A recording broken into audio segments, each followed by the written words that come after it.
So let me see something I like. What's going on, everybody? Welcome in. Welcome in. Welcome in. Welcome in. How's everybody doing? How's everybody doing? I can't even talk today. How's everything going? How are things? What's going on? I'm glad to see everybody's in good spirits. Hope all is well. Um, Streaming on all social media platforms right now: Facebook, YouTube, Twitch, Twitter, Instagrams, TikTok. We deep in the streets. So, um, individual just asked me, "Now you know what? Someone said something like, get out the employee mindset." So, fuck it. Let's go. Let's go for that. Getting out of the employee mindset to, you are conditioned by no fault of your own, not by no fault of your parents, by no fault of friends, loved ones, people that genuinely want to see you succeed. You are a product of them, regardless if you feel that way or not. I mean, because what they're telling you is, and the advice or guidance that they give you is going to be conducive to an employee. You know, go to school, do good in school. That is an employee mindset. You go and you learn an education that was given to you. You learn stuff that you don't want to learn, and you're taught to, walk into a building, be there on time, sit up straight, don't sleep, don't talk while the teacher's talking, go to lunch from 11 to 12. You know, get done, go home, and rest, and repeat the same process over and over again. You are being conditioned to be an employee. Everything about that sounds like a fucking job, right? Nothing about that sounds like an entrepreneur. You're not collaborating ideas. You're not, putting your money at risk. You're not taking sugar. You're not taking shit, making it sugar. You're not taking anything and developing it to over something to benefit you. You're literally showing up when someone tells you to show up. You're doing what they say to do. You don't be disrespectful to the teacher. You call him or her Mr. or Mrs., just like you call your boss sir or ma'am. It's you're an employee, right? You've been conditioned that your whole life. And then the employees train other employees. You know, you are learning how to be an employee from other employees. So the teachers are employees. They're teaching you how to be employees. And what are they going to tell you to do? When you go to them for guidance and help, or if you don't know what to do, you go to a guidance counselor, which is an employee, and they're going to say, hey, uh, go to college, you know? So, shit. All right, cool. I'll go to college. Don't know what I want to do, but I go anyways. And it's the same shit you learn in high school. Show up on time. Do what I tell you to do. Call me yes or sir or no sir or Mister and no, another all that shit. It's all the same. And you're being conditioned to be an employee. And throughout your whole life, up until you're damn near 25 years old, it's all employee behavior because society wants you to be an employee. They don't want no free thinkers. They don't want you to be successful.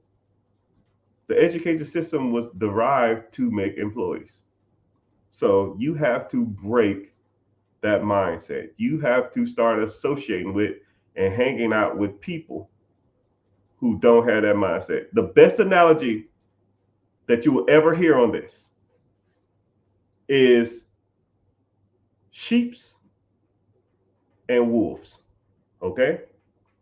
A sheep gets let out of its stall at a certain time every day. And the sheep um, the sheep herders tell the sheep where to go. And okay, we can't eat the grass over here. Eat this grass over here. And a lot of people are content being sheep. And if one sheep starts to stray away, what happens? The sheep herder will call the sheepdog and say, yo, get your ass back in that pile. You know, the sheep dog is pretty much society. You try to veer out, your parents, grandparents, friends, family, co-workers say, yo, man, I want to own my own business. Shut your stupid ass up. Hey, man, I want to start this restaurant. You're dumb. It won't work. All they're going to do is shoo your little butt right back into the circle. Go on back in there. Right? The sheep herder, that's the government. Hey, man, eat over here now. While this grass is growing, look at this grass over here. Eat that grass. Focus over here. And if you try to get out of that line, that dog gonna come and scoop you up. But sheep travel in flocks. And you're just a sheep in the just another number. So now think about sheep and wolves. Wolves travel in small packs. Or you can even be a lone wolf. A wolf comes and it goes as it please. It takes from the land as it wants, it comes as it wants, and it leaves as it wants. It's not only constraint of the sheep herder, it's not only constraints of the sheep dog, it does what it wants to. And every once in a while, if a sheep get too close to that wolf, it's gonna get him, right? So, sheep come and go as they want. They're not restricted by anybody. That is called an apex predator, meaning it's at the top of the food chain. It's at the top of the food chain. It has no natural enemies in the wild. It is the alpha. It is the omega. It is whatever damn analogy you want to say. So, do you want to be a wolf or do you want to be a sheep? It's about as simple as it gets. And if you want to be a sheep, when you start bearing out and the sheepdog's going to come, they're going to say, hey, man, that ain't going to work. You can't do that. It's too risky. You'll fail. Your father was a failure. You'll be a failure. You can't do that. You're not smart enough. Hey, I'll figure it out. You got to keep on walking. And then you'll meet a pack of wolves, and then the pack of wolves will be like, yeah. Now you got to fend for yourself out here because you don't know where your next meal is going to come. We don't eat every day, right? That old pile over there, we, in that herd of sheep, they eat every day at 8 o'clock. They eat every day at 12 o'clock. They eat every day at 6 o'clock. Here, we might not eat for 3 days. But when we do eat, we eating great. Best of the best. But you got to live and die by it. Either you got to want it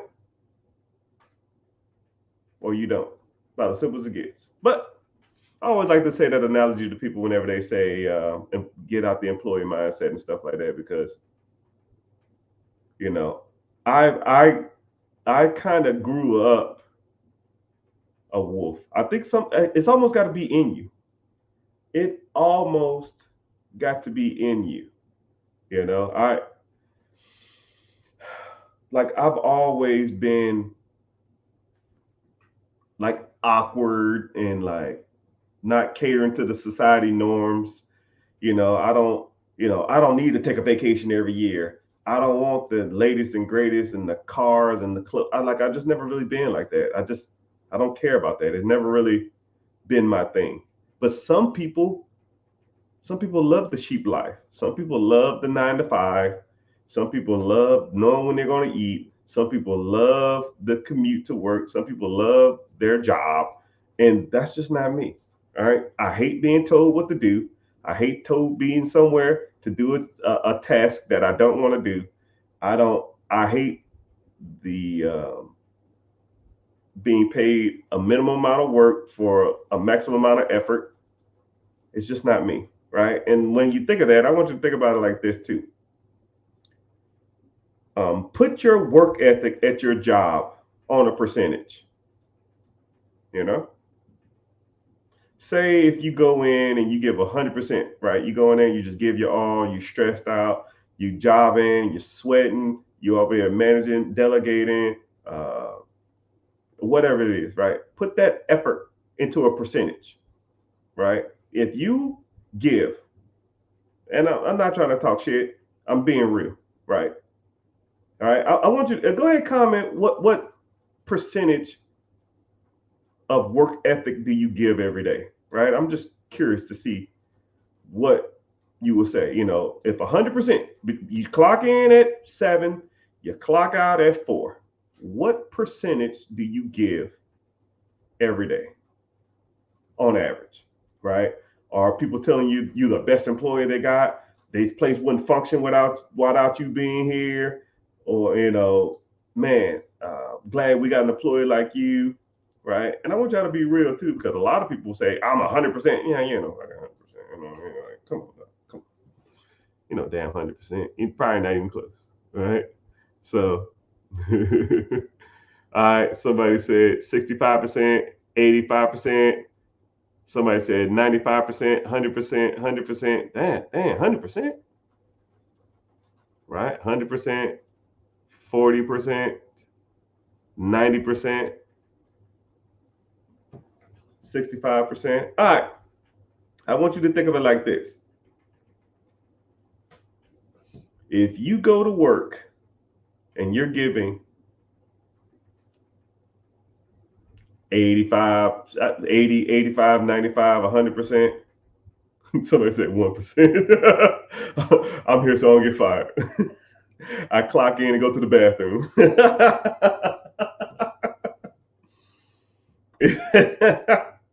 if if you're giving that much to a job, I mean, I know that you love it or you probably try to do your best in everything, but your job don't care about you, man. They will fire you tomorrow.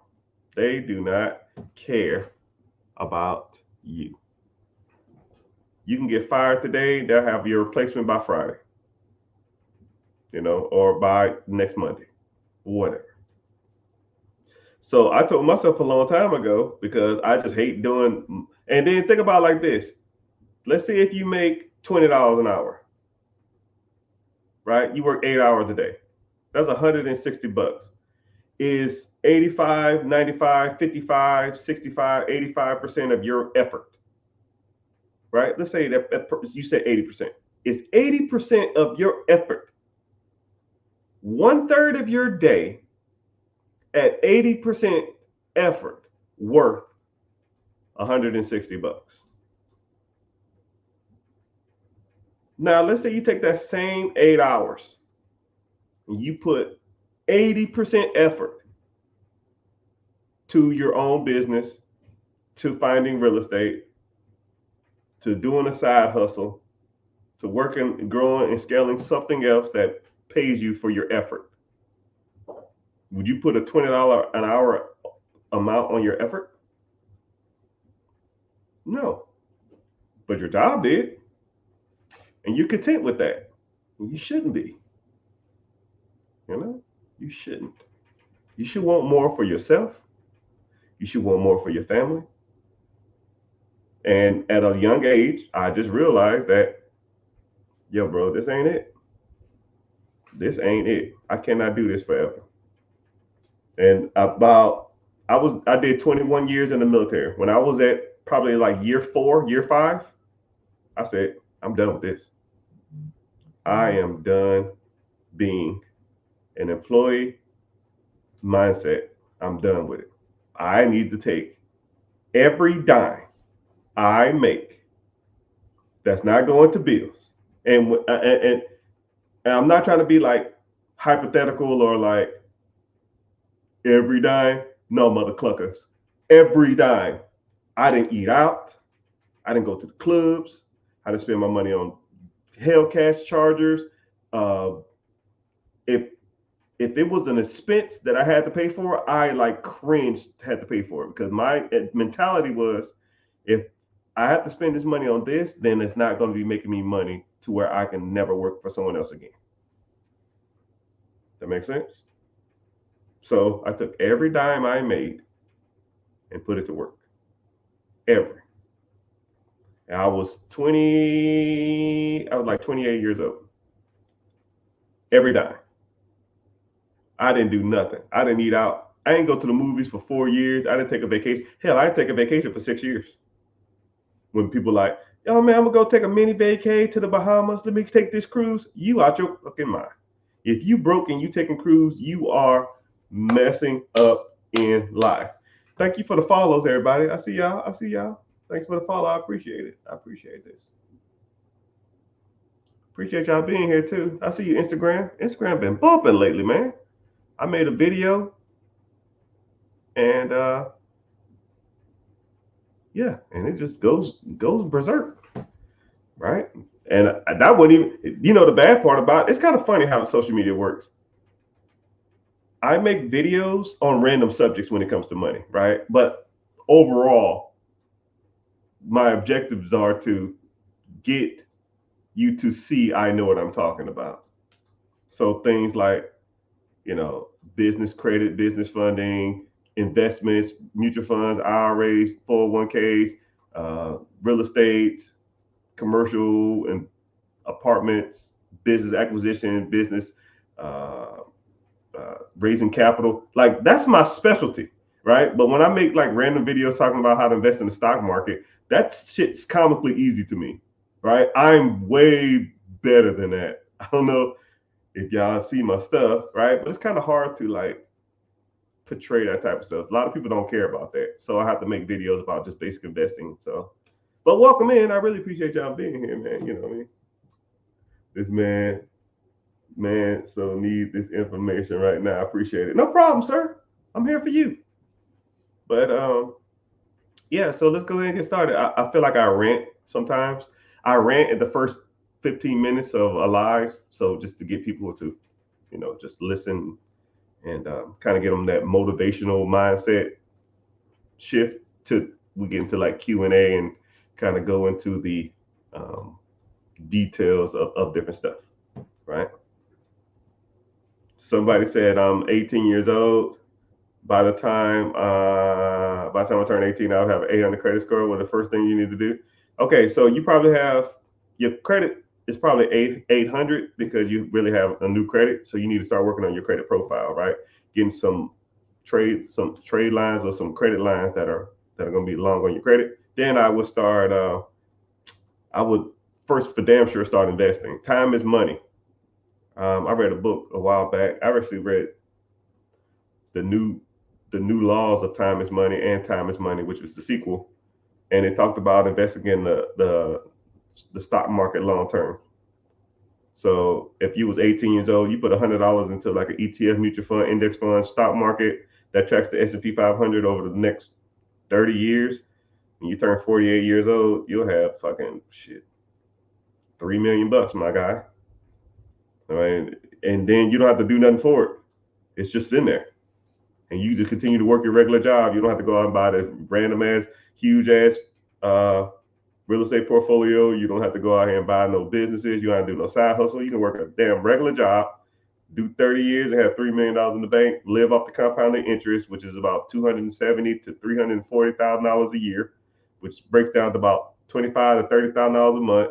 And then you're 47 to however you long till you die, take the interest, take the principal, which is $3 million, give it to your kids. Put it in the trust, make them trust fund babies, and they set for life.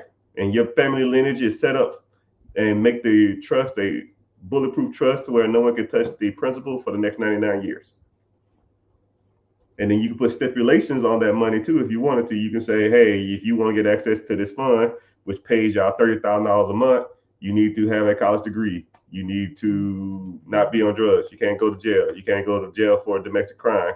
You have to have a urinalysis. You have to weigh a certain amount. I don't give a damn. It's your trust. It's your fund, right? What you're doing is setting up your family lineage for 3, 4, 5 cycles just because you put a clause on this. And put like this: if there was a law in my family lineage or my trust that stated I had to weigh a certain amount, or I had to go to college, or I had to be married, or I had to do military service, or whatever the fuck it was, best believe mother cluckers would do it.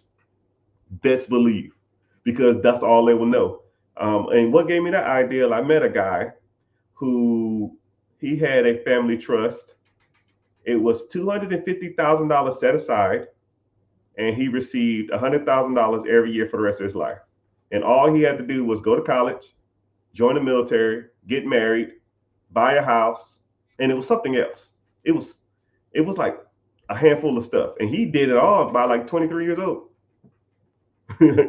He's like, yo, I gotta get married, right? And then also, I think he had a clause too that anytime they got married, they had to sign a prenup to where if they ever got divorced, then the wife doesn't get any of the trust money. It's just okay, cool, you going about your business, which is actually a pretty good clause. So now, if you wanted to sign a prenup, then you state that, oh, my family requires me to sign a prenup, and I can't get married unless I sign a prenup. And then now, if y'all ever get divorced, then going about their business and not getting any inheritance, which is kind of smart. Which, for damn sure, more than likely, high probability that I'm gonna do that because I got daughters and no fucking ass clown gonna come up here and take my money when I'm gone. You gotta sign a prenup. But when you set up your own trust, you do it however you want to. That's why you do it like that. It's your lineage, it's your heritage. You set up however you want to. If you don't want to do it, then don't do it. What's up, peoples? What's happening? I see y'all. What questions y'all got? Mr. Hustler, I see you.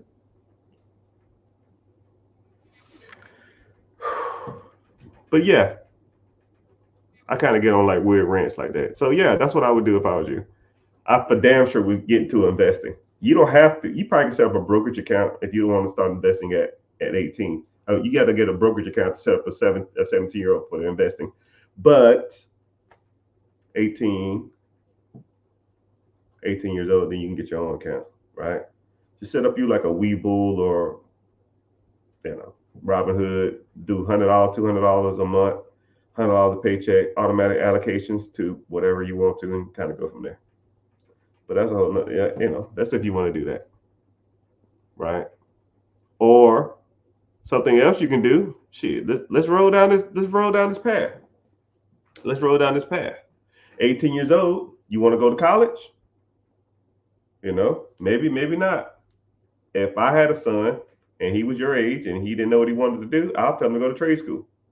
I would say learn one of these 4 trades because they're going to be the bread winners of all time. They're never going anywhere, and you can make money. Guys and girls. I give you both. Guys, electricians, plumbers, HVAC techs, or general contractor. Nowhere. Plumbers, let's be real. Electricians, let's be real. HVAC, AC, let's be real. And I might even lean towards solar panel and solar panel installations because that stuff is going to be booming here soon. If female, same thing. Hair,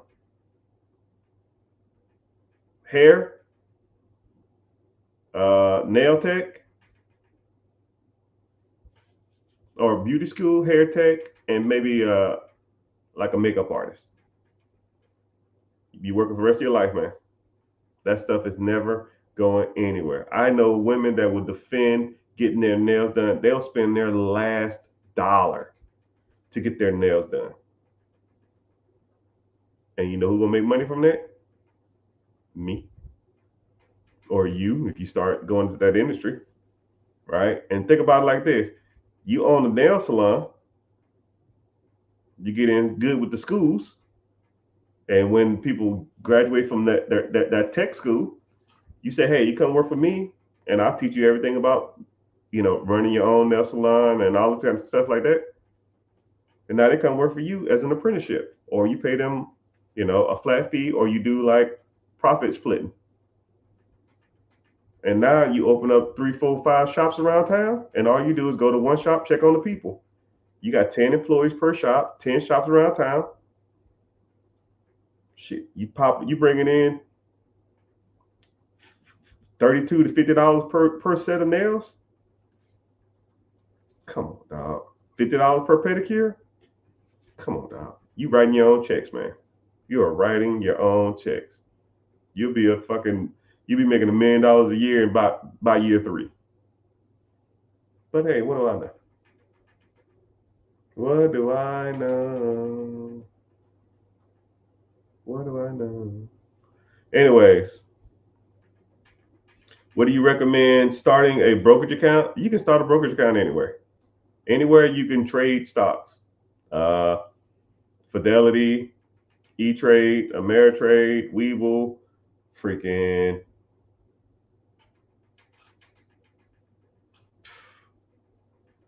I can't even think. Scottrade,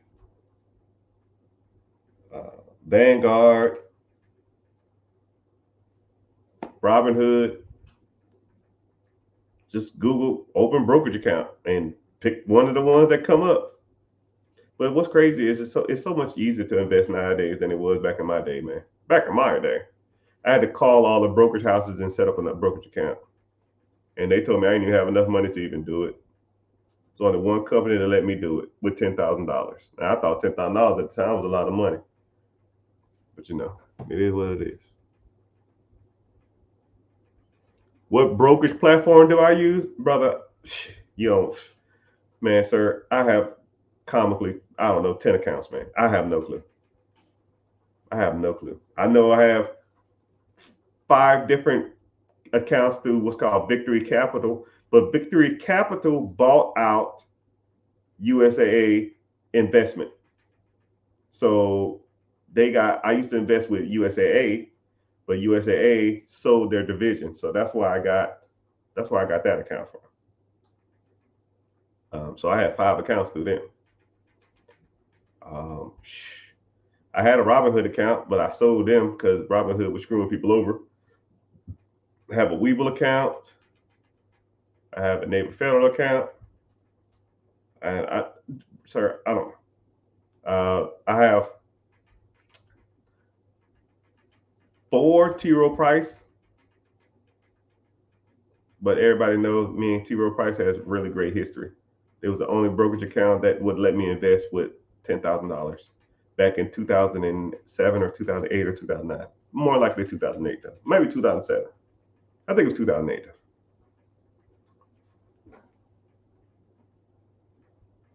But that's who I use. But the platform, the medium is irrelevant, right? Like think about it like this. Like say if you had to get to Walmart. Like say if I paid you, hey, I'm at Walmart right now.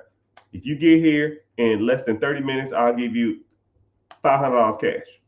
Right? How you get there is irrelevant. I don't give a damn if you walk. I don't give a damn if you crawl. I don't give a damn if you ride on somebody's back. I don't give a damn if you ride a bike. I don't give a damn if you take an Uber. I don't give a damn if you take your own car. I don't give a damn how you get there. Just get to Walmart. Right? It's the same thing with a brokerage account. I don't care what brokerage account you use. They're pretty much all the same. Some of them have better rates than others, and some of them give you better returns than others, or some are more user friendly, but that's irrelevant, right? I'm sure riding in a car is a lot more comfortable than walking, but just get there. That's your objective. A lot of people focus on the path. Just get to the destination, man. Brokerage accounts aren't that hard to set up. Google a good 15, 20, 30 minutes and you're in there. And if you don't, the one you pick, just go to YouTube and say how to set up a brokerage account with this brokerage, and then you kind of can go from there. That's if you wanted to do that. What's happening, everybody? Welcome in, welcome in. So, for those who are kind of newer here, welcome in. My name is Mr. Richard. I go by Mr. Richard because my old mentor, if that's what you want to call her, she was older. Her husband just passed. I should have reached out to her. Yeah, she getting old too, man. I'm gonna be pissed when she's gone. I need to talk to her more. I'll probably call her tomorrow or something. Um, but anyways, whenever since y'all knew her here, um,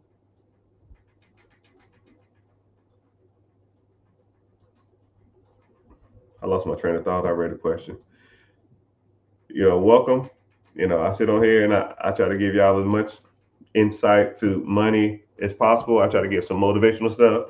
I try to give some precise stuff too, because there's a lot of times I hate when people talk about stuff, and y'all know this too. You ever see like a guy talking on social media, and they're just like talking, and they're not saying anything, right? You gotta have the dog in you. You gotta have the will. You gotta want it. Like like Les Brown is like that. Myron Brown is like that. E.T. Fletcher's kind of like that. Tony Robbins is like that.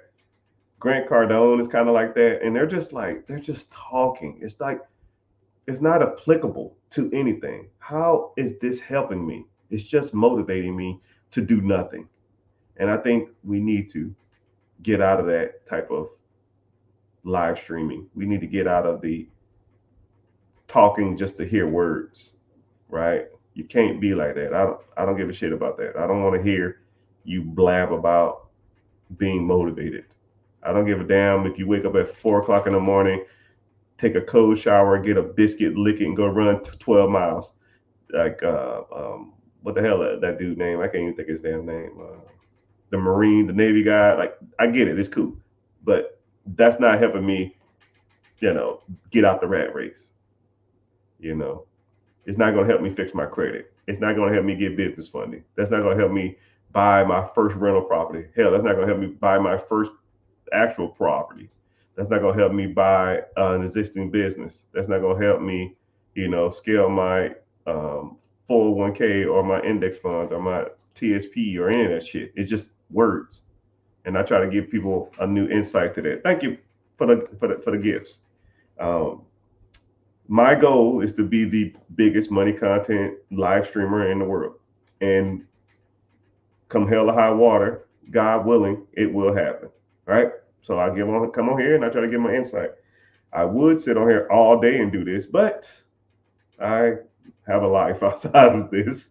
I got companies to run and real estate portfolios to manage, and I have clientele on multiple different business venues that I have to deal with. So I really can't just sit on here all day. But if I didn't have any of that, I could literally sit here all day and talk. But welcome in. If you're new here, please make sure you're following. If you're on TikTok, make sure you tap the screen, because the algorithm likes you tap a screen. I appreciate it. Just tap it 15 seconds every 15 minutes. I might give you a little warning here and there. And if you want to, click the link in the bio. I host a free webinar coming up Wednesday. Come in, sign up, come hang out. We talk about some money stuff, talk about different types of assets, different types of vehicles. We go from there. And then also too, if you want to come and hang out on the YouTube channel, YouTube pays me to be here. So it's not a lot. It's like my electric bill money. My electric bill is like $400, man. $500. It's just ridiculous. What are y'all electric bills? Just out of curiosity, what are y'all paying electricity every month? Maybe I'm tripping, or maybe my shit's high, or I know it's Florida and it's hot, but man, I feel like that's a little high. I am cheap. Just because you got the money don't mean you want to spend it on damn electricity. It's ridiculous, yo. I am for drills. But yeah, if y'all have any questions, we kind of go from there. Someone said, what do I think about Acorn? Some people like Acorn, but I heard Acorn went out of business or something. I don't know. If I've never used it, then I don't either say yes or no for it. I don't blindly support any type of vehicle to get your. But if you get to it and you don't like it, then it's fine. If you use it and like it, that's cool. I know people that have Acorn and they say they loved it. So I mean, but like I said, the vehicle is irrelevant. I don't care how you get to the Walmart. Get to the Walmart. You get what I'm saying? That's why I say it like that, because a lot of people focus on, man, I should use this brokerage house. I should use this app. You should use this app. No, no, no, no, no, no, no. Don't overthink it. Get your ass in one and get started. Right? Get that money flowing. First of the month, you should have that first $100, $200, $500, whatever you can afford coming out. How do you start investing with Navy Federal? Go to their I forgot what it's called, but you can go. They have accounts you can invest in.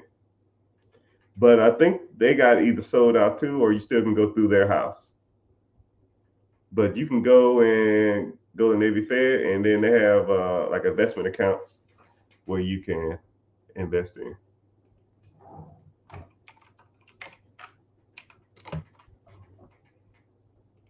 Give me a sec, though. I'll tell you. I'm sorry, Miss Jackson. Ooh, I am for real. Never meant to make it all a cry. I apologize a trillion times.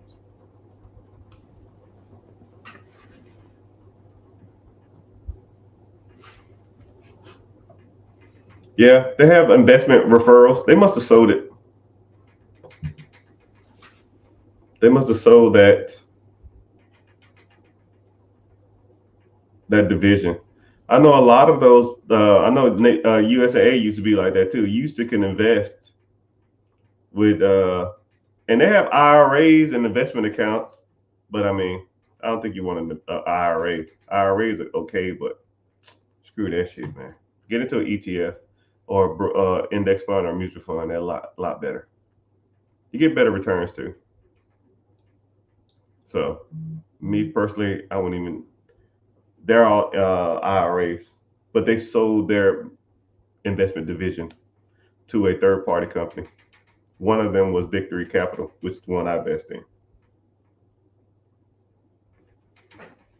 Someone said, I need help getting my LLC and need some credit repair. Well, mister, welcome. That's one of my specialties. Okay, so whenever you get an LLC, depending on your state, right, you're gonna have to go through the Secretary of State, and or there's like 2 or 3 easier ways to do it and go through the Secretary of State. But a lot of people don't focus on this whenever they're setting up their LLC. They're setting it up wrong. They're picking industries or picking names that would not resonate with proper either business structure or that doesn't register with that's really conducive to getting funding through a business, right? So things like restaurant, things like trucking, things like real estate, things like investing or investments. If you put all any of those, it's like certain keywords, man. I got stacks of them. If you put those kind of things into your name of your business, then you're less likely to be approved for funding. I had a guy on live the other day, and he said, "Yo, man, I got good credit, and I try to go get funding, and I got denied." Do you know whenever you're going for business funding, they have keywords in their systems, key numbers in their system, and as soon as you send in the application, it will kick you out of the system. It's just a metric that they have to weed out people they already deemed unfit for capital. So for example, excuse me, I'll give you one real quick. If you have, they'll say, what's your business email? If you have, okay, I gave you one. Okay, what's your business email? If it's Gmail, Yahoo, MSN, or Ymail, or any of that crap, it's gonna kick you out of the system. they won't even process it. They figure most legitimate businesses have a official business email. So if you don't have an official email, even if you put your business name in the front, let's say if your business name is, I don't know, Brandon Big Trucking LLC. So your email is brandon.trucking@gmail.com. It's a devoted business email, but it's a .com or it's a Gmail. Kick you out of the system. And there's quite a few things that you have to put on your business, or you have to have attached to your business so where you don't get kicked out the system. And something else, like, so the guy said, yo, man, I applied for credit 3 or 4 times. I keep getting kicked out. I always keep getting denied. And then I said, you probably named your LLC wrong, or you probably have one of the attachments wrong. Let's start with your name. His name was like John Country Trucking. I said, trucking is a key word. Kicked you out the system. They ain't even gonna look at it. I already, as soon as he said it, as soon as he said he get denied, I already knew. So you have to name. Thank you for the follows, people. Appreciate the follow. Thanks for the love everywhere. I appreciate that too. As soon as you name your business something with a red flag in it, they will automatically kick you out. And he was like, so what should I do? I said, hey man, your world. You do what you want to do. You want to get business funding. That trucking shit is not going to fly. It is not going to fly. Well, it has age. Age almost is irrelevant. The amount of funding you get with an aged corp or a business that has a long history, it's minimal in compared to an age corp. So I'll even break this down for y'all because a lot of people, I get this question a lot. I got to set y'all straight. And I hear this from the bank managers. Okay? A bank manager will look at the age of your LLC. When was it established? Because whenever you sign up for business funding or business credit, they're going to ask you when was this LLC established. And they don't even really ask the month. They're going to ask the year. What year was this business established? And a lot of times what they're doing, they'll get that year, and sometimes they'll go to the Secretary of State and see when that business was established to see if it's in good standards. So any business under 2 years old is considered a new business, and you get filed in a different file. Any business that's over 2 years. So I meet people that say, yo, man, I got a 30-year aged business. Don't give a shit.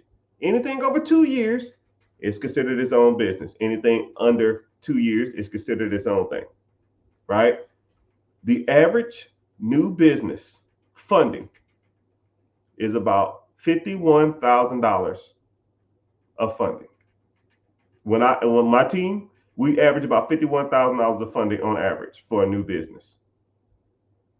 And aged 2 years or more, we average about 60 to 61,000.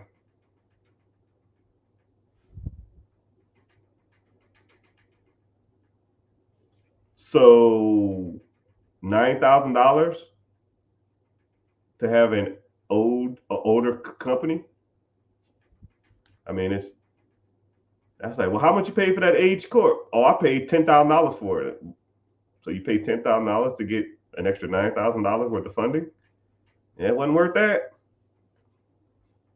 It's just more of a headache. And then what people don't tell you is, whenever you take over an S corp or take over an LLC or S corp or sole proprietorship or S corp or C corp, you become the registered agent. The business resets. So people buying aged corporations to get more business funding, and then they're buying the business. They're buying a aged business with a keyword that gets red flagged, or They buy a aged corp or aged business to get more funding to take over the business, which you become the registered agent. And in some cases, in some states, the registered agent, whenever that title is changed over, the age resets. So you pretty much bought a really expensive name. Whew, man. But it's all good. It's all good. But hey, what do I know?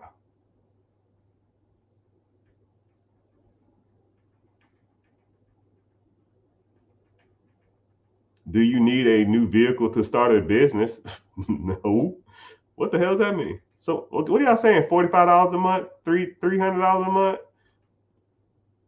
150 a month, for I don't remember what I said.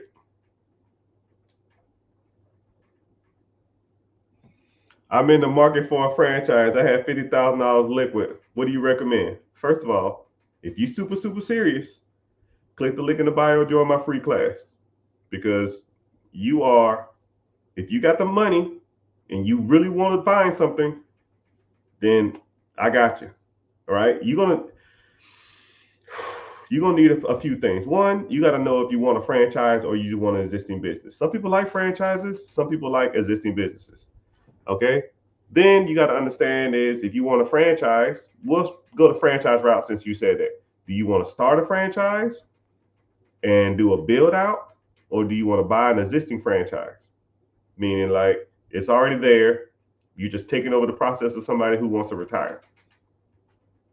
And there's pros to and cons to both. Build outs take a little longer. They can be a little cheaper, but you don't have a proven concept. You're taking over an existing process. You can make a little more money.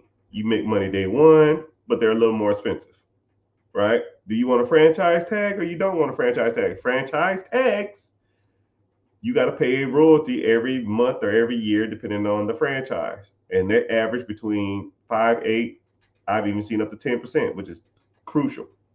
So if you have a business that makes $500,000 a year, right? Let's say you wanted a Subway or something, I don't know, $500,000, they taking their 5% off the top. So they're taking their $25,000 and they don't give a shit if you make it or not. Well, they care if you make it or not. But one thing about franchises is they give you, for that $25,000 or that 5%, they're giving you know-how.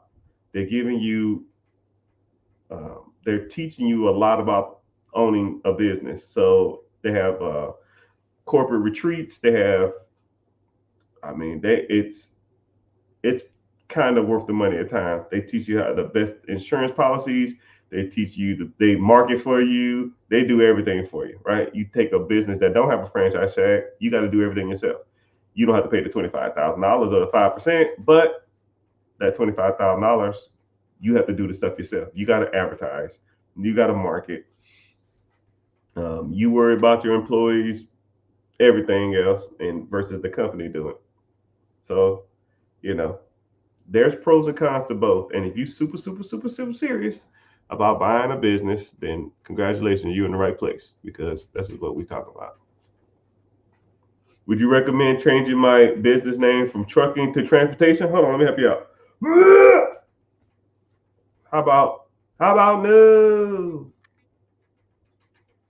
How about if you have to name it something trucking, right? You go with, some people say even logistics is kind of pushing it. I will go with enterprise. Some people say enterprise is good. So I will go something like, I don't even know your name. It looked like your name's Oscar. So I'll say something like your initials. Let's say your initials is OMP or something. OMP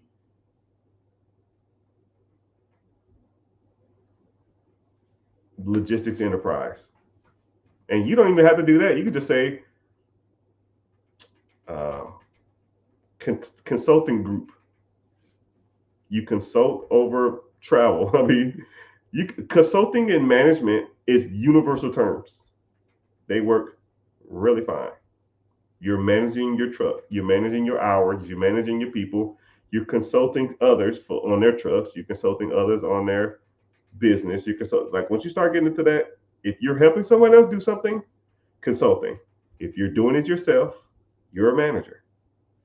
You're managing your own time, right? Universal terms, man. No names, right? You don't have to be super specific. It's just a name that's on the Secretary of State. A lot of people think that it has to be like super specific. So like my trucking company is called Heavy Haulers Transportation Group, right? Your LLC don't need to say that. Your name, you can do what's called a DBA, doing business as multiple different businesses if you wanted to go that route too. We gonna do what they can't say be done. Do I own a franchise? I'm gonna tell you something. No, hold on. I guess technically, yeah.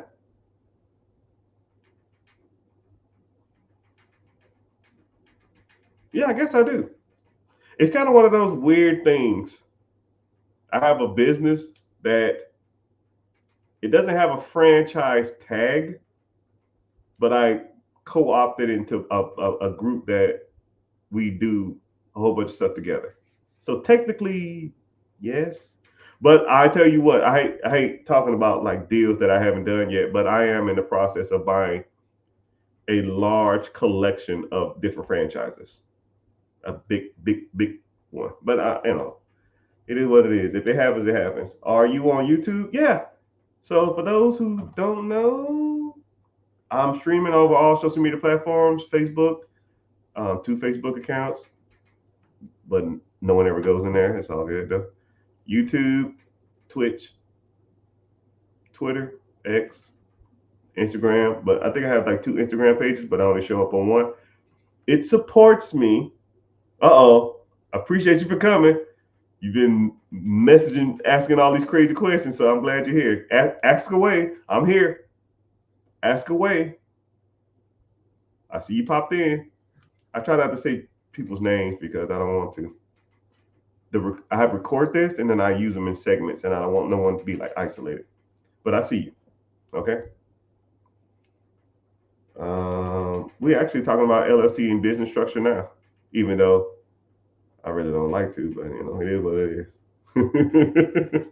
It's like one of the. It's like, to me, it's like a boring subject. It's almost like paperwork. You're like, I don't want paperwork, man. I just want the car, right? I pulled the trigger and made my LLC. That's what I'm talking about. Since we in here, let's talk about LLC structure. Since I guess he or she brought this up. So LLC structure, right? Name your stuff something that's not super specific. I like to tell people, use your initials. If your initials is AMP or OCD or BBD or TLC, don't give a damn, right? Or you can name it some weird ass adjective. Verizon, Horizon, Sunrise, Sunset, Sunkiss, Sun Drip. Who cares, right? Uh, Mainstream, low stream, high stream, all that kind of crap, right? Then you give it the combination at the end: management, consulting. If you want to use logistics, I mean, there's multiple different LLC names at the ending, but don't use restaurant, don't use restaurant, don't use trucking, don't use investment, don't use real estate, that type of stuff, right? They will kick you out of the system if you want to get funding, you know. And then you got to make sure you have. A lot of people always talk about like virtual addresses and stuff like that. There's a couple places you can go to get them.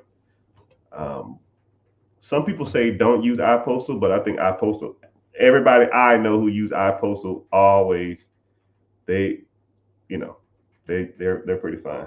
But you need a virtual address because, like I said, if your home address is on your LLC, whenever you apply for business credit, it's going to kick you out. This is a home address. Boop, kick you out. You know what I mean? You got a VA. Okay, cool. Right? Take 3 days. Once you get that, you get your EIN. Right? When you go to your Secretary of State, look on their website and make sure your virtual address is on the Secretary of State too, because you don't want your home address on the Secretary of State. It looks unprofessional. Hello. Is it really you? I don't like to say names because I don't like to, but I see you, FE31. No, it's not me. I am a robot. I want to find you.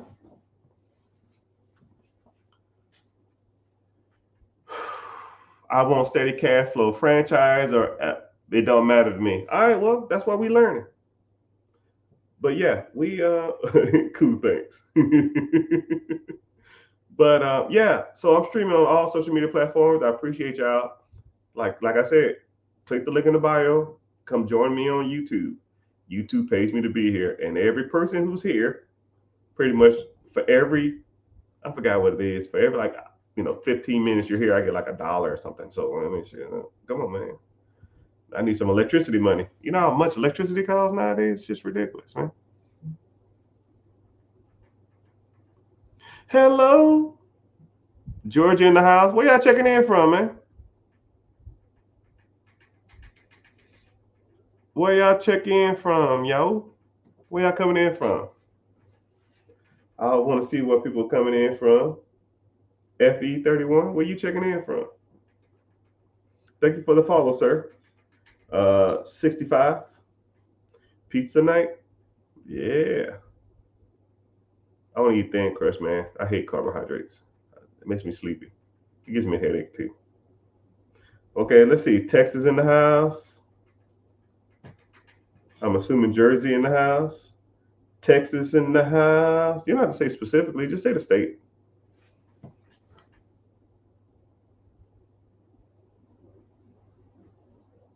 Somebody said you can't use virtual addresses in Detroit at Huntington Bank.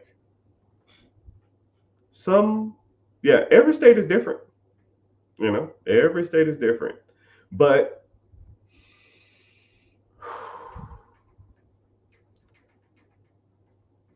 okay, you said you can't use a virtual address at a specific bank. I don't know. I mean, I guess go somewhere else. You know what I mean? I don't know if you just to set up your account at that bank. But I have people that swear up and down by Huntington Bank. I use them a lot for business acquisition money. They're a great partner with the SBA. I think they're one of the biggest SBA business banks partnerships out there. So when it comes to that stuff, yeah, sure. Everything else, like checking, savings, business banking, business checking, business lines of credit, no, I'm good. I'll go to the big dogs, right? I've never known anybody or heard anybody who's used Huntington Bank other than the business acquisition stuff. Everything else is kind of like, what's up? What we learning today? Whatever you want to learn. Cali in the house, Missouri in the house, Georgia in the house, broke as hell in the house. I'm broke AF in the house. New York in the house, South Carolina in the house. North Korea? You in the military? No, North Korea. Hold on. How the hell you from North Korea? You ain't no from no damn North Korea. You can't even have cell phones there. They wouldn't be mad at you trying to damn break the damn social restraints. North Carolina in the house. Great place to buy real estate and buy businesses. Jersey is one of the best places to buy real estate and businesses. Northeast is top tier, man. If you are from Maine, New Hampshire, New York, Jersey, Massachusetts, Vermont, some parts of Virginia, Pennsylvania, and Ohio, and Indianapolis or Indiana. If you are any one of those states, you have no excuses why you're broke. You should have none. If I lived up there knowing what I know now,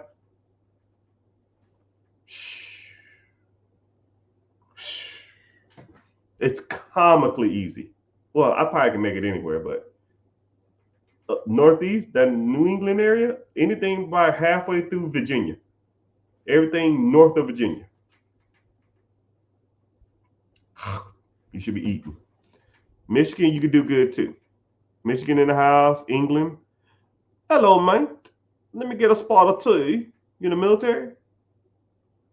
They stopped using that? Correct. Oh, business accounts? Oh, okay then. Okay. I see what you're saying. So you can't get a business account with a virtual address. Oh, okay. Okay. There's other ways around that too. But that's another story, right? And then put like this: for every Huntington bank there are, then there's I can name 100 banks that would. So don't ever look at that situation and be like, wow, that's Huntington Bank is not the know all be all of stuff. You know what I mean? Indiana do tell Tony, you've been playing around, man. You need to go and get with the system and quit playing around. You've been here. You like you the 50 Cent window shopping. You've been listening to me talk for damn near 6 months now. I see you in every live. You know I know what I'm talking about. But it's all good. But my Jersey homie, what's up? Like, you got any questions, preguntas? What's your objective? Why do you need this stuff? Do you want to go get business funding? Do you want to use this knowledge? Do you want to use your business structure just to, for tax benefits, or to write off some of this stuff as business expenses, or like I don't. What's your objective? And anybody else here? I just signed up for the live. I'm ready to rock and roll. All right. Appreciate you, man. I think you signed up multiple times, but I mean, I welcome you. Hey, what's happening? Credit Bros?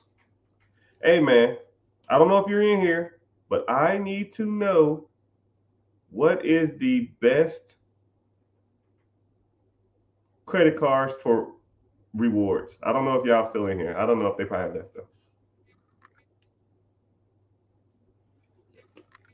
I just started the business. I'm looking for help. I saw your video. I don't know what's that mean. Like you started the video, you need my help expanding, you want to buy an existing business, you want to get into real estate, you need funding to grow. You started a business. I don't need funding right now. I would like more. Okay, cool. And itemization stuff. Okay, cool. Yeah. LLC will help. So people say it won't, but my tax team will think otherwise. My tax team will think otherwise.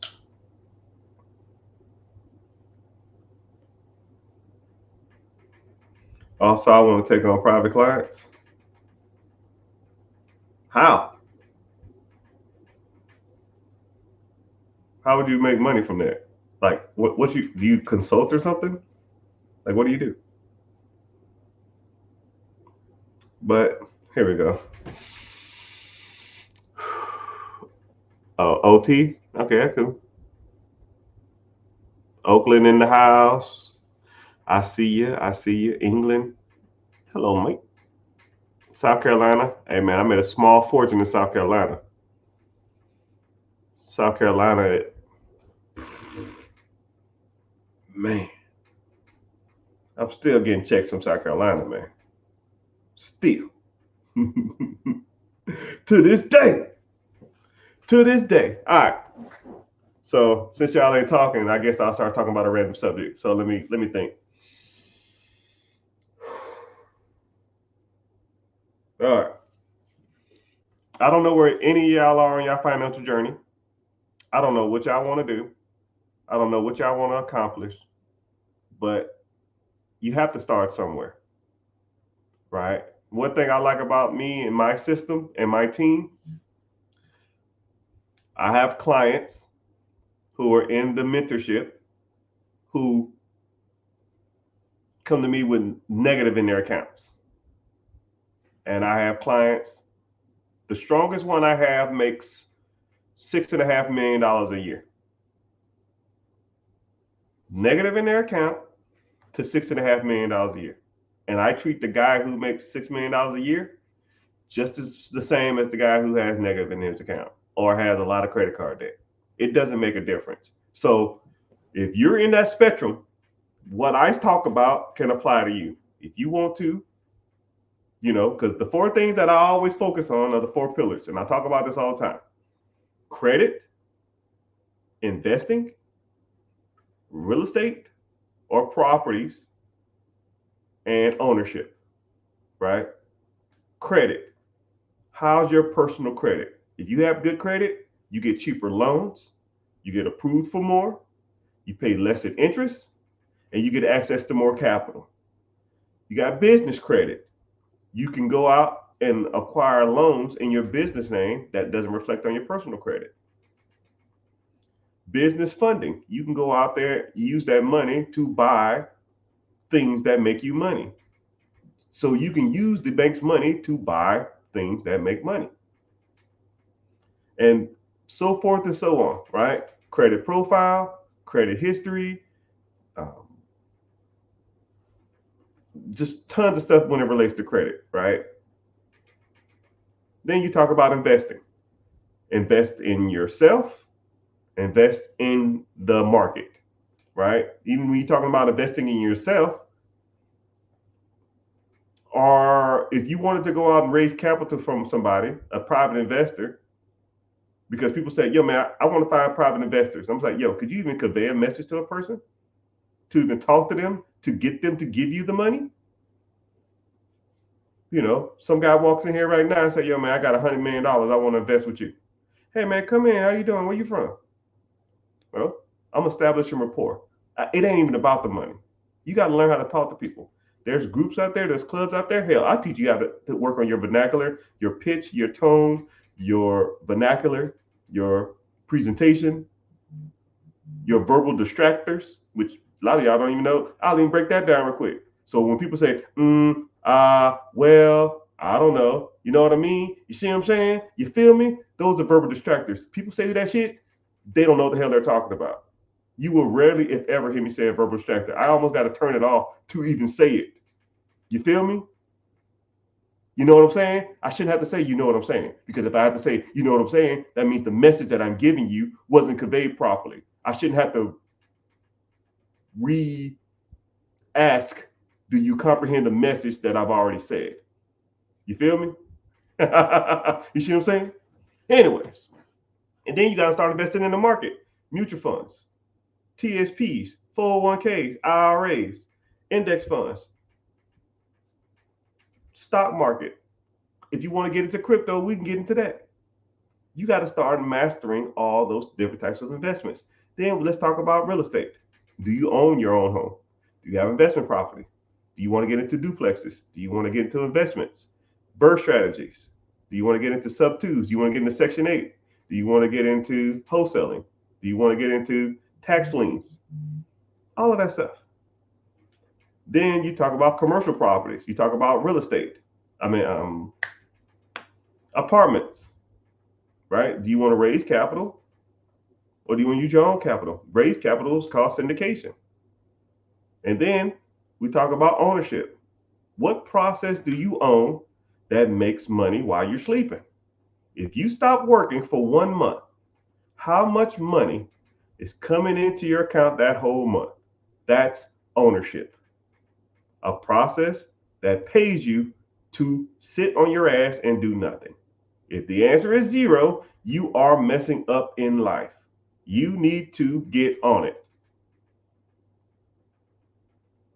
And then once you learn how ownership of processes that makes you cash flow work, then you get $100 a month. Then $100, you take that, you make it $300 a month. Then you're making $1,000 a month. Then you make it $5,000 a month. Then you work at $10,000 a month. And then you say, yo, fuck this job. I quit. Now you can spend your whole day acquiring more things that make you money. Instead of you doing this on the side as a side hustle or a side job, now you spend your whole day doing this. Now you get up to $10, $20, $30, $40,000 a month. And then, every aspect of your life will start to fall in place. Your credit's dope. Your investment's dope. Your real estate's dope, and your cash flow from these assets that you purchase is dope. The 4 pillars, right? I'm in the process of writing a book, and I'm gonna break all that shit down. But if you want to learn more about the 4 pillars, I have a free webinar. Come to the free webinar, we talk about it. And if you want to get into the mentorship or you want some coaching or a one-on-one or something, I'll break down the 4 pillars as they pertain to you. Because the 4 pillars are cool, but if you don't know how to use them, it's like the Thanos Infinity Gauntlet. If you snapping and you asking for Hellcats, it's no point. You're wasting the time, right? I want a scat pack. Nah, that's a waste of a wish, right?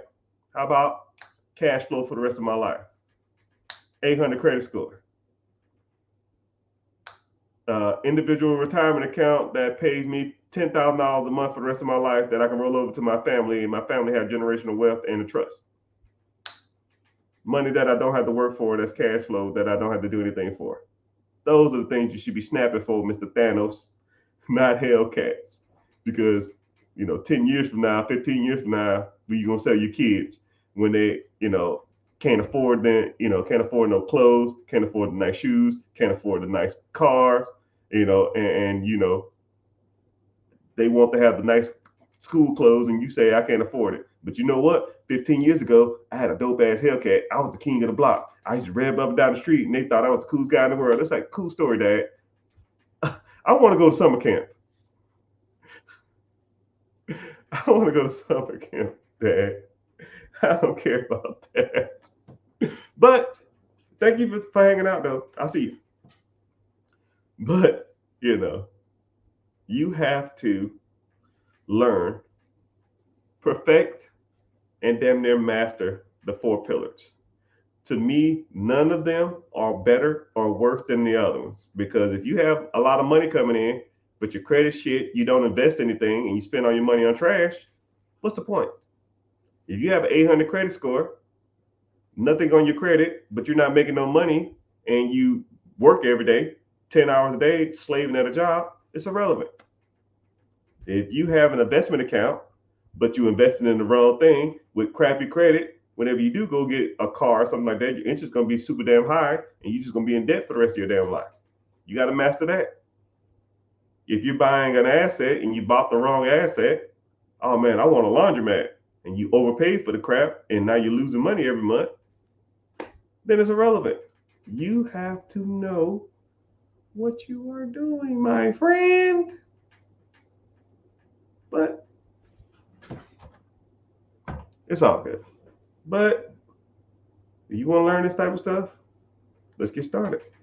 And if not, it's okay. It's okay. Some people like being sheep. Some people like to be wolves, man. And I already gave you my analogy on that. If not, oh well. Maybe next time. But I got an early day ahead of me tomorrow. I got to do some more work, and I'm gonna get off here. And I'm wishing y'all the best. I appreciate y'all. Make sure y'all liking. Make sure you're following. And someone said they're eager to learn.